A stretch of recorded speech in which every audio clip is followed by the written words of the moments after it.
Wanita lansia pemilik kos di Palembang ditemukan tewas di perkebunan sawit Banyuasin, dihabisi. Kristina, 80, lansia di kota Palembang yang dilaporkan hilang ditemukan dalam kondisi meninggal dunia.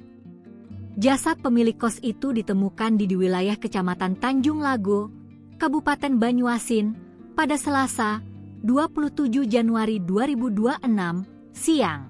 Jasad korban ditemukan oleh tim Subdit 3 Jatanras Polda Sumsel tergeletak di pinggir jalan perkebunan sawit bersama barang bukti berupa Alkitab dan jam tangan yang diduga milik korban. Kabid Humas Polda Sumsel Kombes Pol Nandang M. Yumin Wijaya mengatakan, terkait kabar penemuan mayat itu akan dikoordinasikan dengan Dirreskrimum. Nandang menegaskan ketiga tersangka yang diamankan sementara ini dijerat pasal 479 KUHP tentang pencurian disertai kekerasan.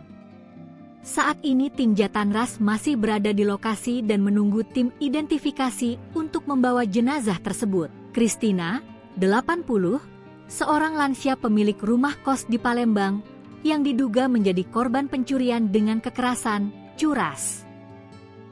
Pihak kepolisian menangkap 3 orang pelaku yang diduga terlibat dalam kasus tersebut. Ketiganya yakni YG pelaku utama dan J dan SW yang berperan menerima uang dan telepon genggam hasil kejahatan yang dilakukan YG.